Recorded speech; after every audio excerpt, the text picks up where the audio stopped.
ಏನಿಲ್ಲ, ಸ್ವಲ್ಪ ಬೆಳ್ಳಗಾಕ್ರಿ, ನನ್ನ ಫಿಲ್ಟರ್ ಒಂದ್ ಸ್ವಲ್ಪ ಹಾಕಿರ್ರಿ.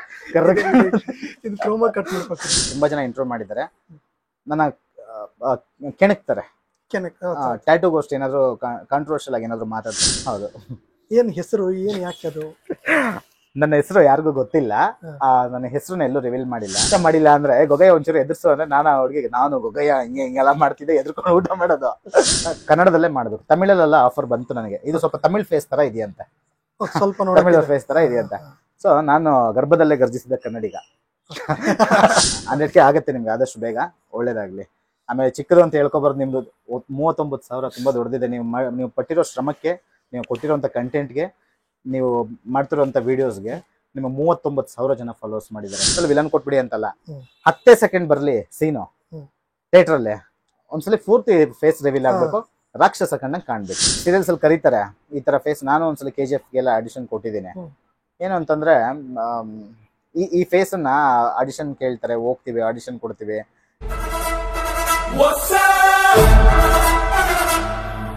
ಮುಂದೆ ಏನೆಲ್ಲ ಮಾಡೋ ಪ್ಲಾನ್ಗಳಿದ್ದಾವೆ? ಮುಂದೆ ನಮ್ದೊಂದು ಒಳ್ಳೆ ಪ್ರಾಜೆಕ್ಟ್ ಒಂದು ರೆಡಿ ಆಗ್ತಾ ಇದೆ. ಇದು ಬಂದ್ಬಿಟ್ಟು ನಾನು ದುಡಿದಿರೋ ಹಣದಲ್ಲಿ ಮಾಡಬೇಕು ಅಂತ ಅನ್ಕೊಂಡಿದ್ದೀನಿ. ನಂದು ಏನು ಅಂತಂದ್ರೆ, ಈಗ ನಂದು ಯೂಟ್ಯೂಬ್ ಚಾನಲ್ ಇದೆ. ಯೂಟ್ಯೂಬ್ ಚಾನಲ್ ಟ್ಯಾಟೂಗೋಸ್ಟ್ ಅಂತ ಒಂದು ಯೂಟ್ಯೂಬ್ ಚಾನಲ್ ಇದೆ. ಆ ಯೂಟ್ಯೂಬ್ ಚಾನಲ್ ಒಳ್ಳೊಳ್ಳೆ ಕಂಟೆಂಟ್ಸ್ ವಿಡಿಯೋ ಮಾಡಬೇಕು ಅಂತ. ವಿಡಿಯೋ ಅಂತಾನೆ ನಂದು ಆಕ್ಟಿಂಗ್ ವಿಡಿಯೋಸ್ ಇರುತ್ತೆ ಅಷ್ಟೇ. ಒಂದು ಸ್ಟೋರಿ ರೆಡಿ ಮಾಡ್ತೀವಿ, ಆ ಸ್ಟೋರಿನ ಸ್ಕ್ರೀನ್ ಪ್ಲೇ ಮಾಡ್ಬಿಟ್ಟು ಒಂದು ಸಿನಿಮಾನ 3 ಅವರ್ ನೋಡೋದನ್ನ 10 ನಿಮಿಷದಲ್ಲಿ ಒಂದು ಸಿನಿಮಾ ತೋರಿಸ್ಬೋದು ಅಂತ ತೋರಿಸ್ಬೇಕು ಅಂತ. ಶಾರ್ಟ್ ಮೂವಿ ತರ, ಶಾರ್ಟ್ ಅಲ್ಲೇ ಶಾರ್ಟ್ ಇರುತ್ತೆ, ತುಂಬಾ ಹೇಳ್ಕೊಂಡಲ್ಲ ಹೋಗಲ್ಲ. ಏನ್ ಕಾನ್ಸೆಪ್ಟ್ ಇರುತ್ತೆ ಆ ಕಾನ್ಸೆಪ್ಟ್ ನಮ್ಗೆ ವಾಚಿಂಗ್ ಅವರ್ಸ್ ಜಾಸ್ತಿ ಆಗೋದು ಬೇಡ. ಆಮೇಲೆ ಯೂಟ್ಯೂಬ್ ಇಂದ ಅರ್ನಿಂಗ್ಸ್ ಏನೋ ಬರುತ್ತಲ್ಲ, ಆ ಅರ್ನಿಂಗ್ಸ್ ಅವಶ್ಯಕತೆ ನನಗಿಲ್ಲ. ನನಗೆ ಭಗವಂತ ಇಲ್ಲೇ ಕೊಡ್ತಿದೆ, ನಾನು 3 ಹೊತ್ತು ಊಟ ತಿನ್ನಕ್ಕೆ ಇಲ್ಲ ಆಗ್ತಾ ಇದೆ. ಸೊ ಅದ್ರಲ್ಲಿ ಬರುವಂತ ದುಡ್ಡು ಗಿಡ್ಡು ಅದೆಲ್ಲ ನನಗೆ ಅವಶ್ಯಕತೆ ಇಲ್ಲ. ಇಲ್ಲಿ ಕೆಲಸ ಮಾಡ್ತೀನಿ. ಯೂಟ್ಯೂಬ್ ಅಲ್ಲಿ ಏನು ಅಂತಂದ್ರೆ ಜನಕ್ಕೆ ಎಂಟರ್ಟೈನ್ಮೆಂಟ್ ಸಿಗಬೇಕು. ಸೊ ಅಲ್ಲಿಂದ ಬರ್ತಾರೆ, ಅದರಿಂದ ಏನೋ ದುಡ್ಡು ಬಂತು ಅಂದ್ರೆ ನಾನು ಸೇವೆಗೆ ಬಳಸ್ಕೊಂತೀನಿ, ಬೇರೆ ಏನು ಖರ್ಚಿಲ್ಲ. 200 ರೂಪಾಯಿ ಇದ್ರೆ ನಾನೇ ರಾಜ. ಬೆಳಗ್ಗೆ ಸಂಜೆವರೆಗೂ ನನ್ನ ಖರ್ಚೆ 200 ರೂಪಾಯಿ. 200 ರೂಪಾಯಿ ಇತ್ತಂದ್ರೆ ಅವತ್ತು ದಿಲ್ದರಾಗಿ ಇರ್ತೀನಿ. ಮತ್ತೆ ಮಾನ 200 ರೂಪಾಯಿ ಸಿಕ್ಕರು ಸಾಕು, ಮಿಕ್ಕಿರೋ ದುಡ್ಡೆಲ್ಲ ಜನ ಸೇವೆಗೆ ಬಳಸ್ಕೊತಾ ಇರ್ತೀನಿ. ಮೆಟೀರಿಯಲ್ಸ್ ಕೆಲಸ ಮಾಡೋ ಹುಡುಗರಿಗೆ ಪೇಮೆಂಟ್ಸ್ ಎಲ್ಲ ಮಾಡ್ತೀನಿ. ಸೊ ವೈರಿ ಅಂತ ಒಂದು ಇದು ಮಾಡ್ತಿದೀವಿ. ಸೊ ಅದು ಹೇಳ್ಬಿಟ್ಟೆ ನಾನು. ಇರ್ಲಿ, ಪೋಸ್ಟರ್ ಈಗ ರೆಡಿ ಆಗ್ತಾ ಇದೆ, ರೆಡಿ ಮಾಡ್ತೀವಿ. ವೈರಿ ಅಂತ ಹೇಳಿ ಒಂದು ಶಾರ್ಟ್ ಮೂವಿ ತಗೋತಾ ಇದೀವಿ. ಕಾನ್ಸೆಪ್ಟ್ ಬಂದ್ಬಿಟ್ಟು ಅದು ಶಾರ್ಟ್ ಮೂವಿ ತರ ಮಾಡಿಸ್ತಾ ಇಲ್ಲ, ಯೋಚನೆ ಮಾಡಕ್ ಆಗದಿರೋಂಥ ಲೆವೆಲಲ್ಲಿ ಮಾಡಿಸ್ತಿದೀವಿ. ಅದಕ್ಕೆ DOP ವರ್ಕ್ ಮಾಡ್ತಿರೋರು, ಮೇಕಪ್ ಆರ್ಟಿಸ್ಟ್ ಗಳಿಂದ ಹಿಡಿದು ಲೈಟಿಂಗ್ ಮಾಡ್ತಿರೋದ್ರಿಂದ ಎಲ್ಲ ತುಂಬಾ ಹೆಸರಾಂತವರೇ ಮಾಡ್ತಿರೋದು. ಸೊ ಅದರಲ್ಲಿ ನಾನೊಬ್ಬ ಆರ್ಟಿಸ್ಟ್, ನನ್ನ ಜೊತೆ ಇನ್ನೊಬ್ರು ಆರ್ಟಿಸ್ಟ್ಗಳು, ನಾನೇ ದುಡ್ಡು ಹಾಕ್ತಾ ಇದ್ದೀನಿ ಅದಕ್ಕೆ. ಸೊ ಲಕ್ಷಾಂತರ ಗಟ್ಟೆ ಖರ್ಚಾಗ್ತಾ ಇದೆ. ಹೌದೌದು. ಒಂದು ಶಾರ್ಟ್ ಮೂವಿನ ಸಿನಿಮಾ ರೇಂಜಿಗೆ ಅಲೆಕ್ಸಾ ಅಂತ ಬರುತ್ತೆ ಕ್ಯಾಮ್ರಾ. ಸೊ ಅಲೆಕ್ಸಾ ಕ್ಯಾಮ್ರಾದಲ್ಲಿ ಮಾಡಿಸ್ಬೇಕು ಅಂತ ಹೇಳಿ ತುಂಬಾ ಕಷ್ಟಪಟ್ಟು ಮಾಡ್ತಾ ಇದೀವಿ. ಇದರಲ್ಲಿ ಏನು ನಾವು ಇನ್ವೆಸ್ಟ್ಮೆಂಟ್ ಮಾಡ್ತೀವಿ ಅದೆಲ್ಲ ಯಾವ್ದು ರಿಟರ್ನ್ ಬರುತ್ತೆ ಅಂತ ನಮ್ಗೆ ನಂಬಿಕೆ ಇಲ್ಲ. ಆದ್ರೆ ನಮ್ಮ ಆಕ್ಟಿಂಗ್ ಸ್ಕಿಲ್ನ ಜನಕ್ಕೆ ತೋರಿಸ್ಬೇಕು. ಜನ ಇವನೇನ ಮಾಡಿದ್ರು ಚೆನ್ನಾಗಿ ಮಾಡ್ತಾರಪ್ಪ, ಒಂದು 10 ನಿಮಿಷ ಇವ್ರಿಗೋಸ್ಕರ ಟೈಮ್ ಕೊಡ್ಬೋದು ನಾವು. 10 ನಿಮಿಷ ಅವ್ರ ಮೈಂಡ್ನು ಇಲ್ಲಿಗೆ ನಾವು ತಂದು ಇಟ್ಕೋಬಹುದು ಅನ್ನೋ ತರ ಕೆಲಸ ಮಾಡ್ತಿದ್ವಿ. ಶಾರ್ಟ್ ಮೂವೀಸ್ ಮಾಡ್ತಾ ಇದ್ದೀನಿ. ನನ್ನ ಇನ್ನು ಮುಂದಿನ ಫ್ಯೂಚರ್ ಪ್ಲಾನಿಂಗ್ಸ್ ಏನು ಅಂದ್ರೆ, ಜನಸೇವೆ ಮಾಡಬೇಕು ಅನ್ನೋದೇ ನನ್ನ ಪ್ಲಾನಿಂಗು. ಅಂದ್ರೆ ಆಶ್ರಮ ಅಲ್ಲ, ನಾನು ದುಡಿಯೋ ದುಡ್ಡಲ್ಲಿ ನನ್ನ ಕಣ್ಣಿಗೆ ಏನ್ ಕಾಣಿಸುತ್ತೋ ಅದನ್ನ ಮಾಡಬೇಕು ಅಂತ ಆಸೆ. ಬೇರೆ ಯಾವುದೇ ಅಪೇಕ್ಷೆ ಫಲಾಪೇಕ್ಷೆ ಏನೂ ಇಲ್ಲ. ಕೆಲಸ ಮಾಡೋಣ, ಅವ್ರು ಏನಾದ್ರು ಒಳ್ಳೇದ್ ಮಾಡೋಣ ಅಂತ. ಸೊ ಅದನ್ನ ಒಂದ್ 4 ಜನಕ್ಕೆ ಇನ್ಸ್ಪೈರ್ ಮಾಡೋಣ ಅಂತ. ಬೇರೆ ಅಂದ್ರೆ ಸಮಾಜಕ್ಕೆ ಸಂಬಂಧಪಟ್ಟಿರೋದು. ನಮ್ಮ ಕಣ್ಣಿಗೆ ಏನಾದ್ರು ಸಮಾಜದಲ್ಲಿ ಏನೋ ಒಂದು ಸರಿ ಇಲ್ಲ ಅಂತ ಕಾಣಿಸಿದ್ರೆ ನಾವು ಸರಿ ಮಾಡೋಣ, ಬೇರೆ ಯಾರೋ ಬಂದು ಸರಿ ಮಾಡ್ತಾರೆ ಅಂತ ಕಾಯೋದು ಬೇಡ. ಅಂದ್ರೆ ವ್ಯವಸ್ಥೆನೆಲ್ಲ ಹೇಳ್ತಿರೋದು. ಸೊ ರಸ್ತೆಯಲ್ಲಿ ಗುಂಡಿ ಬಿದ್ದಿರತ್ತಲ್ವಾ, ಅದು ನಮ್ ಬೇರೆ ಯಾರೋ ಬಂದು ಅದನ್ನ ಸರಿ ಮಾಡ್ತಾರೆ ಅಂತ ವೆಯ್ಟ್ ಮಾಡ್ಕೊಂಡಿದ್ರೆ ತಪ್ಪಾಗತ್ತೆ. ನಮ್ಮವರೇ ಯಾರನ್ನ ಬಿದ್ದು ಹೋಗ್ಬಿಡ್ತಾರೆ ಅದ್ರೊಳಗೆ. ಸೊ ನಾವೇ ಒಂದು ಬಾಣ್ಲಿ ಮಣ್ಣು ತಂದು ಇದ್ ಮಾಡೋಣ. ಆಮೇಲೆ ಒಂದು ಟ್ರ್ಯಾಕ್ಟರ್ ಜಲ್ಲಿ ಎಷ್ಟಾಗ್ಬೋದು, ನಮ್ದು 2 ದಿವಸ ಸಂಪಾದನೆ ಹಾಕಿದ್ರೆ ಬರ್ಬೋದು. ಅಲ್ಲಿ ಒಂದ್ 2 ದಿವಸ 3 ದಿವಸ ಸಂಪಾದನೆ ಹಾಕೋದು ಬಂದು ನಾವೇ ಮಾಡ್ಸೋಣ. ಆತರ ಚಿಕ್ಕ ವ್ಯವಸ್ಥೆಗೆ ಸಂಬಂಧಪಟ್ಟಿರೋದಲ್ಲ, ಪ್ರಾಪರ್ಟಿಗಳಿಗೆ ಸಂಬಂಧಪಟ್ಟಿರೋದು ಏನಾದ್ರು ಸರಿ ಮಾಡ್ಸೋಣ ಅಂತ. ಎಷ್ಟೋ ಕಡೆ ಬೋರ್ಡ್ಸ್ಗಳು, ರಸ್ತೆಯಲ್ಲಿ ಹೋಗ್ಬೇಕಾದ್ರೆ ಡ್ರೈವರ್ಸ್ಗಳಿಗೆ ಲೈನ್ಸ್ ಇದು ಕಾಣಲ್ಲ. ಸೊ ನಾನು ಅದನ್ನು ಮೊನ್ನೆ ರಾತ್ರಿ ಒಂದು ಮಾಡಿದೆ. ರೇಡಿಯಂ ಸ್ಟಿಕ್ಕರ್ಗಳು ಕಾಣಲ್ಲ, ಗಿಡಗಳೆಲ್ಲ ಬೆಳ್ಕೊಂಡು ಹೋಗ್ಬಿಟ್ಟಿರ್ತವೆ. ಸೊ ನಾನು ಕತ್ತರಿಸಿ ಅದೊಂದು ಮೋಟಿವೇಶನ್ ವಿಡಿಯೋ ಮಾಡಿ ಹಾಕ್ದೆ. ನಾನು ಮಾಡಿದ್ದೀನಿ, ನೀವು ಮಾಡ್ರಿ. ನಾನು ಇಲ್ಲೇ ಕುತ್ಕೋಬಿಟ್ಟು ಎಲ್ಲ ಕುತ್ಕೊಂಡು ಹಿಂಗ್ ಮಾಡ್ರಿ ಅಂತ ಹೇಳಿದ್ರು ತಪ್ಪಾಗತ್ತೆ. ನಾನು ಮಾಡ್ಬೇಕು, ನಾನು ಮಾಡ್ಬಿಟ್ಟು ನಾನು ಮಾಡಿದ್ದೀನಿ ನೀವು ಮಾಡಿ ಅಂತ ತೋರಿಸ್ಬೇಕು. ಸೊ ನಂದು ಇದೇ ತರ, ನಾನು ಸಮಾಜಕ್ಕೋಸ್ಕರ ಬದುಕಿರೋನು. ಬೇರೆ ಏನೂ ಇಲ್ಲ ಕಮಿಟ್ಮೆಂಟು. ಅಲ್ಲಿ ಸ್ವಲ್ಪ ಸಾಲಗಳು ಅದು ಇದು ಇದಾವೆ, ನಾನು ತೀರ್ಸ್ಕೊಂಡು ಏನೋ ಮಾಡ್ಕೋತೀನಿ. ಆಮೇಲೆ ಜೀವನದಲ್ಲಿ ಕನ್ನಡ ಸಿನಿಮಾ ಇಂಡಸ್ಟ್ರಿಯಲ್ಲಿ ವಿಲನ್ ಆಗ್ಬೇಕು. ಒಂದೇ ಸಿನಿಮಾದಲ್ಲಿ ಬರ್ಲಿ, ಬರೀ 10 ಸೆಕೆಂಡ್ ಬಂದ್ರು ರಾಕ್ಷಸನ್ ತರ ಕಾಣ್ಬೇಕು ಅಷ್ಟೇ. ಈಗ ಯಾವ್ದಾದ್ರು ಸಿನಿಮಾ ಅಥವಾ ಸೀರಿಯಲ್ ಅಲ್ಲಿ ಮಾಡಿದಿರಾ ಹೆಂಗೆ? ಬರ್ತಾ ಇದೆ, ಸೀರಿಯಲ್ಸ್ ಬರ್ತಾ ಇದೆ. ನನಗೇನು ಅಂತಂದ್ರೆ ಸೀರಿಯಲ್ಸ್ ಅಲ್ಲಿ ಕರೀತಾರೆ ಈ ತರ ಫೇಸ್. ನಾನು ಒಂದ್ಸಲ KGF ಗೆಲ್ಲ ಆಡಿಷನ್ ಕೊಟ್ಟಿದ್ದೀನಿ. ಏನು ಅಂತಂದ್ರೆ ಈ ಫೇಸ್ ಅನ್ನ ಆಡಿಷನ್ ಕೇಳ್ತಾರೆ, ಹೋಗ್ತೀವಿ, ಆಡಿಷನ್ ಕೊಡ್ತೀವಿ, ಏನೋ ಆಕ್ಟಿಂಗ್ ಮಾಡುವಂತಾರೆ, ಮಾಡ್ತೀವಿ. ಲಾಸ್ಟ್ ಅಲ್ಲಿ ತಗೊಂಡೋಗಿ ಎಲ್ಲನ ಪಾಸಿಂಗ್ ರೋಲ್ಗೆ ಹಾಕ್ತಾರೆ, ಯಾವ್ದೋ ಒಂದು ಬಂದು ಹೋಗೋ ತರ ಸೀನ್ ಕೊಟ್ಬಿಡ್ತಾರಲ್ಲ, ಅವಾಗ ಏನಾಗತ್ತೆ ಅಂದ್ರೆ ಮನ್ಸಿಗೆ ತುಂಬಾ ಬೇಜಾರಾಗತ್ತೆ. ನಾವು ಸ್ವಲ್ಪ ಒಂದು 10 ಸೆಕೆಂಡ್ ಬಂದ್ರು ಆ ಕ್ಯಾರೆಕ್ಟರ್ ಒಂದು ಜನರು ಮನ್ಸಲ್ಲಿ ಉಳ್ಕೊಳ್ಳೋ ತರ ಮಾಡ್ಬೇಕು.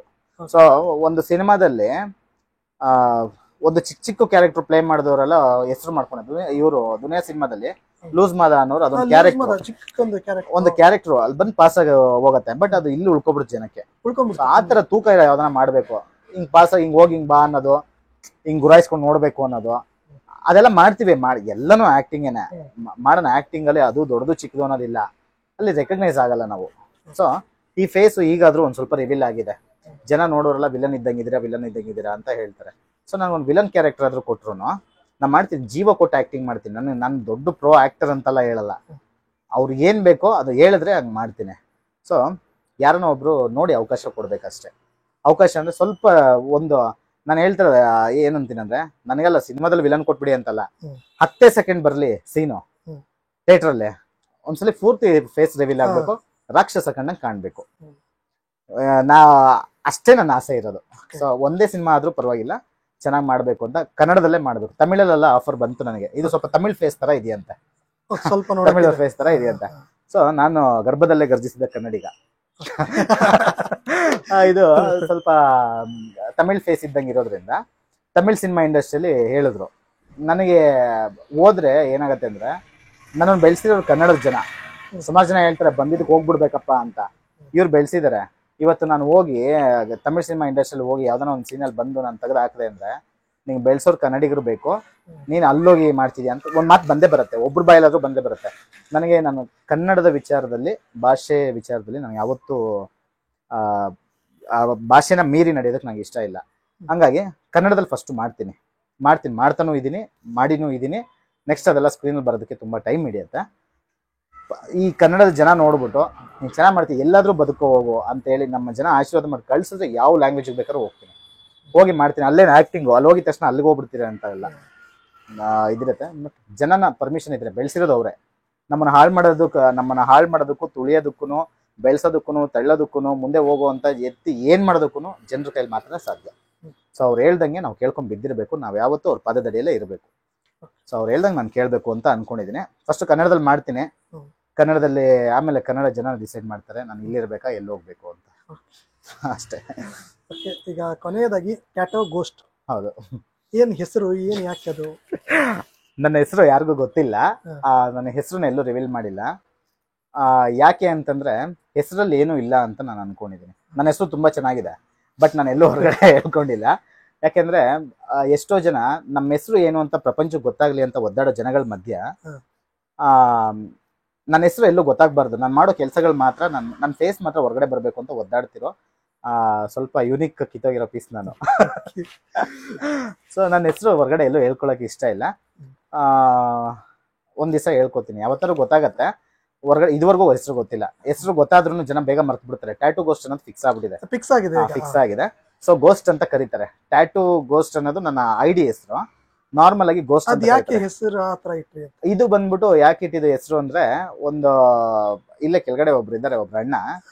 ಆ ಅಣ್ಣ ಬಂದ್ಬಿಟ್ಟು ಅವ್ರ ಮಗು ಚಿಕ್ಕ ಮಗು ಇರ್ಬೇಕಾರೆ, ಇವಾಗ ಮಗು ದೊಡ್ಡದಾಗಿದೆ, ಚಿಕ್ಕ ಮಗು ಇರ್ಬೇಕಾದ್ರೆ ಗೊಗಯ್ಯ ನೋಡು ಗೊಗಯ್ಯ ಅನ್ನೋರು. ಊಟ ಮಾಡಿಲ್ಲ ಅಂದ್ರೆ ಗೊಗಯ್ಯ ಒಂಚೂರು ಎದುರ್ಸು ಅಂದ್ರೆ ನಾನು ಗೊಗಯ್ಯ ಹಿಂಗೆಲ್ಲ ಮಾಡ್ತಿದ್ದೆ, ಎದುರ್ಕೊಂಡು ಊಟ ಮಾಡೋದು. ಅದು ನನಗೆ ಅದೇ ಗೊಗಯ್ಯ ಅಂದ್ರೆ ಏನು, ಗೋಸ್ಟ್. ಯಾಕೆ ಗೋಸ್ಟ್ ಅಂತಾರೆ, ಗೊಗಯ್ಯ ಅಂತ ಏನಕ್ಕೆ ಕರೀತಾರೆ, ನಾನು ಹಿಂಗಿದ್ದೀನಿ ಅಂತ ನನ್ಗೆ ಯಾವತ್ತೂ ಅದು ಗಿಲ್ಟ್ ಫೀಲ್ ಆಗೇ ಇಲ್ಲ. ಯಾಕಂದ್ರೆ ಒಂದ್ ಮಗು ಊಟ ಮಾಡ್ತಲ್ಲ ಹೊಟ್ಟೆ ತುಂಬಾ, ನನ್ ಮಕ್ಕ ಹೆಂಗಾದ್ರೂ ಇರಲಿ, ಅದರಿಂದ ಒಂದು ಮಗು ಹೊಟ್ಟೆ ತುಂಬ ಊಟ ಮಾಡ್ತಲ್ಲ ಅಂತ ಖುಷಿ ಆಗೋದು. ಸೊ ಗೊಗಯ್ಯ ಅನ್ನೋದನ್ನೇ ಗೋಸ್ಟ್ ಅಂತ ಡೈವರ್ಟ್ ಮಾಡ್ಕೊಂಡೆ. ಸೊ ಗೋಸ್ಟ್ ಅನ್ನೋದು ಅವಾಗಿಂದ ಇವಾಗವರೆಗೂ ಫಿಕ್ಸ್ ಜನರ ಮನಸ್ಸಲ್ಲಿ. ಸಾಯೋವರೆಗೂ ಗೋಸ್ಟೇ. ಸತ್ಮೇಲೆ ಗೋಸ್ಟ್ ಆಗೋರ್ನ ನೋಡಿದಿರ, ಬದುಕಿರ್ಬೇಕಾದ್ರೆ ಗೋಸ್ಟ್ ಆಗಿರೋ ನಾನು. ರೀಸೆಂಟ್ ಆಗಿ ಶಿವನ್ ಅವ್ರದ್ದು ಗೋಸ್ಟ್ ಅಂತ ಸಿನಿಮಾ ಬರೋದು, ಅದು ತುಂಬಾ ಚೆನ್ನಾಗಿ ಮಾಡಿದ್ದಾರೆ, ನಮ್ಮ ಸ್ಕ್ರೀನ್ ಪ್ಲೇ ಎಲ್ಲ ಇದೆ. ಅಂದ್ರೆ ಶಿವಣ್ಣ ಅವರು ಗೋಸ್ಟ್ ಅಂತ ಸಿನಿಮಾ ಮಾಡೋಕಿನ್ನ ಹಿಂದೆನೆ ನನಗೆ ಗೋಸ್ಟ್ ಅಂತ ಹೆಸರು ಇತ್ತು. ಅದೇ ಅದೇ ಅದೇ ರೀತಿ ಒಂದು ಸಿನಿಮಾನು ಕೂಡ ಬಂದಿದೆ. ಹೌದು ತುಂಬಾ ಚೆನ್ನಾಗಿದೆ. ಕನ್ನಡ ಸಿನಿಮಾಗಳು ತುಂಬಾ ಚೆನ್ನಾಗಿರ್ತವೆ. ಶಿವಣ್ಣ ಅವರು ಅಷ್ಟೇ ಏಜ್ ಆದ್ರೂ ಅಂತ ಪರ್ಫಾರ್ಮೆನ್ಸ್ ಕೊಡ್ತಿದ್ದಾರೆ. ಓಕೆ, ಇವಾಗ ರೀಸೆಂಟ್ ಆಗಿ ಭೀಮಾ ಸಿನಿಮಾ ನೋಡಿದ್ರೆ? ಖಂಡಿತ ನೋಡಿದೆ. ಚೆನ್ನಾಗಿದೆ. ಅದ್ರಲ್ಲಿರೋದು ಕಾನ್ಸೆಪ್ಟ್ ಬಗ್ಗೆ ನಿಮ್ಮ ಅಭಿಪ್ರಾಯ ಏನಾದ್ರು? ಕಾನ್ಸೆಪ್ಟ್ ತುಂಬಾ ಒಳ್ಳೇದಿದೆ. ಮಾದಕ ವಸ್ತುಗಳಿಗೆ ವ್ಯಸನರಾಗ್ತಿರುವಂತ ಮಕ್ಕಳುಗಳನ್ನ ಅದ್ರ ಬಗ್ಗೆ ಅದ್ರ ಬಗ್ಗೆ ತುಂಬಾ ಚೆನ್ನಾಗಿ ತೋರಿಸಿದ್ದಾರೆ. ಮಾದಕ ವಸ್ತುಗಳು ಅದನ್ನ ಬಳಕೆ ಚಿಕ್ಕ ಮಕ್ಕಳು ಅದನ್ನ ಯೂಸ್ ಮಾಡಬಾರ್ದು. ಇದರಿಂದ ಒಳ್ಳೇದಂತೂ ಏನೂ ಇಲ್ಲ. ಮಾದಕ ವಸ್ತು ಆ ಒಂದು ತಕ್ಷಣಕ್ಕೆ ಒಂದು 5 ನಿಮಿಷಕ್ಕೆ 10 ನಿಮಿಷಕ್ಕೆ ಅಥವಾ 1 ಗಂಟೆಗೋ ಏನೋ ನನಗೆ ಗೊತ್ತಿಲ್ಲ, ಅದು ನಾನು ತಗೊಂಡಿಲ್ಲ. ಅದು ಆ ತಕ್ಷಣಕ್ಕೆ ಅವ್ರಿಗೆ ಏನೋ ಏನೋ ಬರ್ಸ್ಬೋದು. ಆದ್ರೆ ಅದರಿಂದ ಅವ್ರ ಫ್ಯಾಮಿಲಿ ಬ್ಯಾಕ್ಗ್ರೌಂಡ್ ಮತ್ತೆ ಇವ್ರ ಆರೋಗ್ಯ ಎಲ್ಲ ಹಾಳಾಗ್ತಾ ಹೋಗುತ್ತೆ. ಒಂದ್ ದಿವಸ ಅದು ಸಿಗ್ಲಿಲ್ಲ ಅಂತಾನೆ ಇವ್ರು ಆ ಸಿನಿಮಾದಲ್ಲಿ ತೋರ್ಸಿರ್ತಾರ, ಅದು ಸಿಗ್ಲಿಲ್ಲ ಅಂತ ಅನ್ಬಿಟ್ಟು ಅದೇನೋ ಅವ್ರು ಏನು ತಗೋತಾರಲ್ಲ ಗಂಜಾ, ಅದು ಸಿಗ್ಲಿಲ್ಲ ಅಂತ ಅನ್ಬಿಟ್ಟು ಅವ್ರು ಯಾವ್ಯಾವ ತರ ರಿಯಾಕ್ಟ್ ಮಾಡ್ತಾರೆ ಅಂತ ನಾವು ಸಿನಿಮಾದಲ್ಲಿ ತೋರಿಸಿದ್ದಾರೆ. ಇದು ಬಂದ್ಬಿಟ್ಟು ಯೂತ್ಸ್ ಈ ಒಂದು ಚಟಕ್ಕೆ ದಾಸರಾಗಿರುವಂತ ಆ ವಯಸ್ಸಿನ ಒಂದು ಅವರೇಜ್ ವಯಸ್ಸಿನ ಜನಕ್ಕೆ ಇದೊಂದು ಮೆಸೇಜ್ ಫುಲ್ ಆಗಿ ಒಂದು ಚೆನ್ನಾಗಿ ಮಾಡಿದ್ದಾರೆ ಸಿನಿಮಾ. ಬೇರೆ ಅವ್ರದ್ದು ಎಲ್ಲ ಆಕ್ಟಿಂಗ್ ಎಲ್ಲ ತುಂಬಾ ನ್ಯಾಚುರಲ್ ಆಗಿ ಚೆನ್ನಾಗಿ ಮಾಡಿದ್ದಾರೆ. ತುಂಬಾ ಚೆನ್ನಾಗಿದೆ. ನೋಡಿದೆ. ಓಕೆ ಸ್ನೇಹಿತರೆ, ನೋಡಿದ್ರಲ್ಲ ಇಷ್ಟೊತ್ತು ಟ್ಯಾಟೋ ಗೋಸ್ಟ್ ಅವರು. ನಾನು ನೋಡಿದಾಗ ಏನೋ ಅನ್ಕೊಂಡಿದ್ದೆ, ಬಟ್ ಅವರು ತುಂಬಾ ಮೃದು ಸ್ವಭಾವದವರು. ನಾನು ಹೊರಗಡೆ ನೆನ್ಕೊಂಡ್ ಬಂದೆ ಮೃದು ಸ್ವಭಾವದ. ಅದೇ ರೀತಿ ಇದ್ದಾರೆ, ಕಾಮಿಡಿ ಮಾಡ್ಕೊಂಡು ಖುಷಿಯಾಗಿ ಇರ್ತಾರೆ. ಥ್ಯಾಂಕ್ ಯು ಸೋ ಮಚ್ ನಮ್ಗೆ ಟೈಮ್ ಕೊಟ್ಟಿದ್ದಕ್ಕೆ. ಇಂತ ಚಿಕ್ಕ ಯೂಟ್ಯೂಬರ್ ಆಗಿರ್ಬೋದು, ಇವ್ರನ್ನ ಚಿಕ್ಕ ಯೂಟ್ಯೂಬರ್ ಅಂತ ಯಾವತ್ತೂ ಅನ್ಕೋಬಾರ್ದು. ನಿಮ್ಗೆ ಎಷ್ಟು ಜನ ಸಬ್ಸ್ಕ್ರೈಬರ್ಸ್ ಇದ್ದಾರೆ? 39,000 ಜನ. ಎಷ್ಟೋ ಜನ 10 ಜನನ ಇಟ್ಕೊಂಡು ವಿಡಿಯೋ ಮಾಡ್ತಿರುವಂತವ್ರು ಇದ್ದಾರೆ. ಸೊ ನೀವು ಇನ್ನೂ ತುಂಬಾ ದೊಡ್ಡ ಮಟ್ಟದ ನಿಮ್ದು 100K ನನ್ಗೊಂದು ಪೋಸ್ಟರ್ ಕಳ್ಸ್ಕೊಡಿ, ನಾನು ಸ್ಟೇಟಸ್ಗೆ ಹಾಕೋತೀನಿ. ಆಯ್ತಾ? 100K ಆಗುತ್ತೆ ನಿಮ್ಗೆ ಆದಷ್ಟು ಬೇಗ. ಒಳ್ಳೇದಾಗ್ಲಿ. ಆಮೇಲೆ ಚಿಕ್ಕದು ಅಂತ ಹೇಳ್ಕೊಬಾರ್ದು. ನಿಮ್ದು 39,000 ತುಂಬಾ ದೊಡ್ಡದಿದೆ. ನೀವು ಪಟ್ಟಿರೋ ಶ್ರಮಕ್ಕೆ, ನೀವು ಕೊಟ್ಟಿರೋಂಥ ಕಂಟೆಂಟ್ಗೆ, ನೀವು ಮಾಡ್ತಿರೋಂಥ ವಿಡಿಯೋಸ್ಗೆ ನಿಮ್ಮ 39,000 ಜನ ಫಾಲೋವರ್ಸ್ ಮಾಡಿದ್ದಾರೆ. ಇವತ್ತು ನೀವು ನನ್ನ ಇಂಟರ್ವ್ಯೂ ಮಾಡ್ತಾ ಇದ್ದೀರಾ, ನನಗೆ 39,000 ಜನ ಇಲ್ಲ. ನೀವು ಆಕ್ಚುಲಿ ವಿಕ್ಟ್ರಿಯಲ್ಲಿ ಇದ್ದೀರಾ. ಅಲ್ಲ, ನಮ್ಗೆ ಟೈಮ್ ಕೊಟ್ಟಿದ್ದೀರಲ್ಲ, ಅದು ನಂಗೆ ಅಷ್ಟೇ. ಟೈಮು ಅಂದ್ರೆ ಒಂದೊಂದು ನಿಮಿಷನೂ ಇಂಪಾರ್ಟೆಂಟ್ ಆಗಿರುತ್ತೆ. ಇವಾಗ ನಿಮ್ಗೂ ಒಂದೊಂದು ನಿಮಿಷನೂ ಇಂಪಾರ್ಟೆಂಟ್ ಆಗಿರುತ್ತೆ, ನಮಗೂ ಒಂದೊಂದು ನಿಮಿಷ ಇಂಪಾರ್ಟೆಂಟ್ ಆಗಿರುತ್ತೆ. ಬಟ್ ಟೈಮ್ ಅನ್ನೋದಕ್ಕಿಂತ ಇಲ್ಲಿ ಒಂದು ಬಾಂಧವ್ಯ ಇದೆ. ನೀವು ನನಗೆ ಮೆಸೇಜ್ ಮಾಡಿದ್ದು, ನಿಮ್ದು ಯಾವುದೋ ಒಂದು 2 ವಿಡಿಯೋ ನೋಡಿದೆ, ತುಂಬಾ ಚೆನ್ನಾಗಿದೆ. ನಿಮ್ಮ ಮಾತಿನ ಶೈಲಿ ಎಲ್ಲ ತುಂಬಾ ಚೆನ್ನಾಗಿದೆ. ಆಮೇಲೆ ಬೇರೆಯವರು ನನ್ನ ಇಂಟರ್ವ್ಯೂ ಮಾಡಿದ್ದಾರೆ, ಸ್ವಲ್ಪ ಕಾಂಟ್ರವರ್ಸಿ ಸ್ಟೇಟ್ಮೆಂಟ್ ಏನಾದ್ರು ಕೊಡ್ತಾನ ಅಂತ ವೆಯ್ಟ್ ಮಾಡುವಂತ ಜನಗಳ ಮಧ್ಯೆ. ಹೌದು, ಇನ್ನೊಂದು ಈ ವಿಡಿಯೋ ಮುಖಾಂತರ ನಾನು ಹೇಳ್ಬೇಕು ಏನಂದ್ರೆ, ನಾನು ಮಾಡ್ತಾ ಇರೋದು ಕಾಂಟ್ರವರ್ಸಿ ಅಲ್ಲ. ಹೌದು, ಇದರಿಂದ ಒಬ್ರು ಇನ್ಸ್ಪೈರ್ ಆಗ್ಬೇಕು. ಈಗ ನಿಮ್ಮ ಕಷ್ಟಗಳನ್ನ ಅಥವಾ ನಿಮ್ಮ ನಡೆದು ಬಂದ ದಾರಿನ ಹೇಳಿದ್ರಿ, ಇದರಿಂದ ಒಬ್ರು ಯಾರೋ ಚೇಂಜಸ್ ಆದ್ರೆ ಅದು ಇನ್ನು ಖಂಡಿತ. ಹೌದು, ನೀವು ನಿಮ್ಮ ಯೂಟ್ಯೂಬ್ ಮುಖಾಂತರ, ನಿಮ್ಮ ಸೋಷಿಯಲ್ ಮೀಡಿಯಾ, ನೀವು ಏನೇನು ಎಲ್ಲಿ ಏನು ಇನ್ಫ್ಲೂಯೆನ್ಸ್ ಮಾಡ್ತಿದ್ರೋ ಅದ್ರ ಮುಖಾಂತರ ನೀವು ಸಮಾಜಕ್ಕೆ ಏನೋ ಒಂದು ಒಳ್ಳೆ ಸಂದೇಶ ಕೊಡ್ತಾ ಇದ್ದೀರಾ. ಸೊ ನಿಮ್ಮ ಪರಿಶ್ರಮಕ್ಕೆ ನೀವು ಇವತ್ತು ಅಲ್ಲಿಂದ ಇಲ್ಲಿವರೆಗೂ ಬರಬೇಕು ಅಂದ್ರೆ ತುಂಬಾ ದೂರ ಆಗಿರುತ್ತೆ ನಿಮಗೆ. ಸೊ ನೀವು ಇಲ್ಲ ಬಂದು ನೀವು ಇಲ್ಲಿ ಸರಿಯಾದಂಥ ಪ್ರಶ್ನೆಗಳನ್ನ ಕೇಳಿದ್ದೀರಾ. ಯಾವುದು ನನಗೆ ಕಾಂಟ್ರವರ್ಷಿಯಲ್ ಆಗಿ ಕೇಳ್ತಿದ್ದಾರೆ ಅಂತ ಅನಿಸಿಲ್ಲ ನಿಮಗೆ. ಈ ಕೆಲಸ ಮಾಡೋದಕ್ಕೆ, ಒಂದು ಯೂಟ್ಯೂಬರ್ ಆಗೋದಕ್ಕೆ 100% ಯೋಗ್ಯತೆ ಇದೆ. ಅದಕ್ಕೇನೆ ಇವತ್ತು 39,000 ಫಾಲೋವರ್ಸ್ ನೀವು ತಗೊಂಡಿರೋದು, 39,000 ಜನ ಸಬ್ಸ್ಕ್ರೈಬರ್ಸ್ ನೀವು ಇಟ್ಕೊಂಡಿರೋದು. ನಿಮ್ಗೆ ಆ ಯೋಗ್ಯತೆ ಇದೆ, ಅದಕ್ಕೋಸ್ಕರನೇ ಇಲ್ಲಿವರೆಗೂ ಬಂದಿದ್ದೀರಾ ನೀವು. ನಿಮ್ಮ ಮಾತು ತುಂಬಾ ಇಷ್ಟ ಆಯ್ತು. ನೀವು ಕೇಳ್ತಿರೋ ಮಾತುಗಳು ಮತ್ತೆ ಎಲ್ಲೂ ಗೌರವ ಕಳ್ಕೊಳ್ಳೋ ಥರ ಯಾರಿಗೂ ಕೇಳಿಲ್ಲ. ಸೊ ನಮ್ಮನ್ನ ಇದುವರೆಗೂ ಇಂಟರ್ವ್ಯೂ ಮಾಡಿರೋರು ಟ್ಯಾಟೂ ಗೋಸ್ಟ್. ನಾನು ಸ್ವಲ್ಪ ಲೂಸ್ ಟಾಕ್ ಹೆಂಗ್ ಮಾತಾಡ್ತೀನಿ ಅಂತಂದ್ರೆ, ನಗ್ಲಿ ಅಂತ ಮಾತಾಡ್ತೀನಿ. ಕ್ಯಾಮ್ರಾಮನ್ ಆದ್ರೂ ಅಟ್ಲೀಸ್ಟ್ ನಗ್ಲಿ ಅಂತ ಅಂದ್ಬಿಟ್ಟು ಪಾಪ ಕೈ ಹಿಂಗೆ ಇಟ್ಕೊಂಡಿರ್ತಾರಲ್ಲ. ಸೊ ನಿಮ್ ವಿಡಿಯೋದಲ್ಲಿ ಇವ್ರಿಗೂ ನೀವು ಕ್ರೆಡಿಟ್ ಕೊಡ್ಬೇಕು. ನಿಮ್ಮ ಹೆಸರೇನು? ಸುಭಾಷ್. ನೋಡಿ, ಈ ವಿಡಿಯೋ ಚೆನ್ನಾಗಿ ಬಂದ್ರೆ ಸುಭಾಷ್ ಅವ್ರಿಗೆ ಒಂದು ಲೈಕ್ ಕೊಡಿ, ಚೆನ್ನಾಗಿ ಬಂದಿಲ್ಲ ಅಂದ್ರೆ ಒಂದು ಬೈದ್ ಬಿಡಿ ಕಮೆಂಟ್ ಅಲ್ಲಿ ಸುಭಾಷ್ ಅವ್ರಿಗೆ. ಸೊ ಇಲ್ಲಿ ನಿಮ್ಮ ಎಫರ್ಟ್ಗಳಿರುತ್ತೆ. ನನ್ನನ್ನು ಇದುವರೆಗೂ ಇಂಟರ್ವ್ಯೂ ಮಾಡಿದ್ದಾರೆ, ತುಂಬಾ ಜನ ಇಂಟರ್ವ್ಯೂ ಮಾಡಿದ್ದಾರೆ. ನನ್ನ ಕೆಣಕ್ತಾರೆ. ಟ್ಯಾಟೂ ಗೋಸ್ಟ್ ಏನಾದ್ರು ಕಾಂಟ್ರವರ್ಷಿಯಲ್ ಆಗಿ ಏನಾದ್ರು ಮಾತಾಡ್ತಾನೆ ನಾನು ಮಾತಾಡಲ್ಲ. ನನಗೆ ಅದು ಟ್ರಿಗರ್ ಮಾಡ್ತೀರಾ ಅಂತ ಗೊತ್ತಾರು ನಾನು ಮಾತಾಡಲ್ಲ. ಯಾಕೆಂದ್ರೆ ಒಳ್ಳೇದನ್ನ ಹರಡೋಣ ಸಾಧ್ಯ ಆದ್ರೆ. ಇವಾಗ ನೀವು ಒಳ್ಳೆ ಮನಸ್ಥಿತಿ ಇರೋ ಜನರ ಹತ್ರ ಮಾತ್ರ ನಮ್ಮ ಅಟ್ಮಾಸ್ಫಿಯರ್ ಕ್ರಿಯೇಟ್ ಆಗೋದು. ಎಷ್ಟೋ ಜನ ಕೇಳಿದ್ರು ಇಂಟರ್ವ್ಯೂಸ್, ಬಟ್ ನಾನೇನು ಅಂತಂದ್ರೆ, ನನಗೆ ಅವ್ರ ಇಂಟರ್ವ್ಯೂಸ್ ಎಲ್ಲ ನೋಡಿದ್ಮೇಲೆ ನನಗೆ ಅನ್ಸುತ್ತೆ, ನಾನು ಇಲ್ಲಿ ಇಂಟರ್ವ್ಯೂ ಕೊಟ್ಬಿಟ್ಟು ಇವಾಗ ನಾನು ನಿಮ್ಮ ಹತ್ರ ಇಂಟರ್ವ್ಯೂ ಕೊಟ್ಟನಾ, ನನ್ನ ವಿಡಿಯೋ ಅಲ್ಲಿ ರೆಕಾರ್ಡ್ ಆಯ್ತಾ, ಇನ್ನು ನಾನು ಆ ರೆಕಾರ್ಡ್ ಅಳ್ಸಕ್ಕೂ ಆಗಲ್ಲ. ಒಂದ್ಸಲಿ ಬಾಯಿಂದ ಬಂದಿರೋ ಮಾತ್ರ ಅಳ್ಸಕ್ಕೂ ಆಗಲ್ಲ. ಆ ಈ ರೆಕಾರ್ಡ್ ಆಗಿರೋ ವಿಡಿಯೋ ನೀವೇನ್ ಬೇಕಾದ್ರೂ ಮಾಡ್ಬೋದು. ಅದು ಒಳ್ಳೇದಾಗೂ ತೋರಿಸ್ಬೋದು, ಕೆಟ್ಟದಾಗೂ ತೋರಿಸ್ಬೋದು. ಇದು ಬಂದ್ಬಿಟ್ಟು ನಿಮ್ ಕೈಯಲ್ಲಿ ಇರೋದು. ಸೊ ನಾವು ಹೆಂಗಾದ್ರೂ ತಳ್ಕೊ ಬಳಕ ಹಾಕಿದ್ರು, ಏನ್ ಮಾಡಿದ್ರು ಸೊ ನಾವು ತಪ್ಪಾಗಿ ಮಾತಾಡಿರ್ಬಾರ್ದು. ಯಾಕಂದ್ರೆ ಜವಾಬ್ದಾರಿ ಇರೋ ಜಾಗದಲ್ಲಿ ಜನ ತಂದು ನಿಲ್ಸಿದ್ರೆ ಅಂದ್ರೆ ಜವಾಬ್ದಾರಿಯಿಂದ ಮಾತಾಡ್ಬೇಕು. ನೀವು ಒಂದು ಜವಾಬ್ದಾರಿ ಇರೋ ಜಾಗದಲ್ಲಿ ಇದ್ದೀರಾ. 39,000 ಜನರ ದೃಷ್ಟಿಯಲ್ಲಿ ನೀವು ಒಂದು 39,000 ಜನ ನಿಮ್ಮನ್ನ ಫಾಲೋ ಮಾಡ್ತಿದ್ದಾರೆ ಅಂದ್ರೆ ನಿಮ್ಮನ್ನ ಕರ್ಕೊಂಡೋಗಿ ಒಂದು ಸ್ಟೇಜ್ ಮೇಲೆ ನಿಲ್ಲಿಸಿ, ನೀನೇನೋ ಮಾಡ್ತಾ ಇದೀಯಾ, ನೀನು ಮಾಡು, ನಾವು ಸಪೋರ್ಟ್ ಮಾಡ್ತೀವಿ ಅಂತ ನೋಡ್ತಿದ್ದಾರೆ. ಆ 39 ಜನರ ದೃಷ್ಟಿಯಲ್ಲಿ ನೀವು ಆ 39,000 ಜನಕ್ಕಿಂತ ಸ್ಪೆಷಲ್ ನೀವು. ಸೊ ನಿಮ್ಮನ್ನ ಅಲ್ಲಿ ನಿಲ್ಸಿದ್ದಾರೆ. ನೀವು ಆ ಜಾಗದಲ್ಲಿ ಇರೋವರೆಗೂ ನೀವು ಜವಾಬ್ದಾರಿಯಿಂದ ಇರಬೇಕಾಗುತ್ತೆ. ಆ ಜವಾಬ್ದಾರಿ ನಿಮಗಿದೆ. GJ ಕನ್ನಡ ಯೂಟ್ಯೂಬ್ ಚಾನಲ್ ಯಾರ್ಯಾರು ಸಬ್ಸ್ಕ್ರೈಬ್ ಮಾಡಿಲ್ವೋ, ಮಾಡಿದಿರ ಈ ವಿಡಿಯೋ ನೋಡ್ತಿದ್ದೀರೋ, ಇವರ ಯೂಟ್ಯೂಬ್ ಚಾನಲ್ನ ಸಬ್ಸ್ಕ್ರೈಬ್ ಮಾಡ್ಕೊಳ್ಳಿ. ಕೆಳಗಡೆ ಒಂದು ಗಂಟೆ ಇರುತ್ತೆ, ಟಣ್ ಅಂತ ಗಂಟೆ ಹೊಡೀರಿ. ಅಲ್ಲಿಗೆ ಇವ್ರು ಮಾಡುವಂಥ ಪ್ರತಿ ವಿಡಿಯೋದ ನೋಟಿಫಿಕೇಶನ್ ಎಲ್ಲರಿಗಿಂತ ಮೊದಲು ನಿಮ್ಮನ್ನು ತಲುಪುತ್ತೆ. ಆಮೇಲೆ ಇವ್ರು ಮಾಡ್ತಿರೋಂಥ ಒಳ್ಳೆ ಕೆಲಸಗಳಿಗೆ ಸಬ್ಸ್ಕ್ರೈಬರ್ಸು ಇವರಿಗೆ ಸಪೋರ್ಟ್ ಕೊಡಿ. ಒಳ್ಳೊಳ್ಳೆ ವಿಡಿಯೋಸ್ ಮಾಡ್ತಾರೆ, ಒಳ್ಳೊಳ್ಳೆಯವ್ರನ್ನ ಇಂಟರ್ವ್ಯೂ ಮಾಡ್ತಾರೆ. ಇವತ್ತು ಯಾವುದೋ ಮೂಲೆಯಲ್ಲಿರುವಂಥ ಈ ಟ್ಯಾಟೂಗರ್ಸ್ನ ಇವ್ರು ಇಂಟರ್ವ್ಯೂ ಮಾಡಿದರೆ ನೆಕ್ಸ್ಟ್ ನಮ್ಮ ಸ್ಯಾಂಡಲ್ವುಡ್ಡಲ್ಲಿ ಇರುವಂಥ ದೊಡ್ಡ ದೊಡ್ಡ ಸ್ಟಾರ್ಗಳನ್ನ ಇಂಟರ್ವ್ಯೂ ಮಾಡುವಷ್ಟು ಮಟ್ಟಕ್ಕೆ ಬೆಳೀತಾರೆ. ಆ ಯೋಗ್ಯತೆ ಇವ್ರಿಗಿದೆ.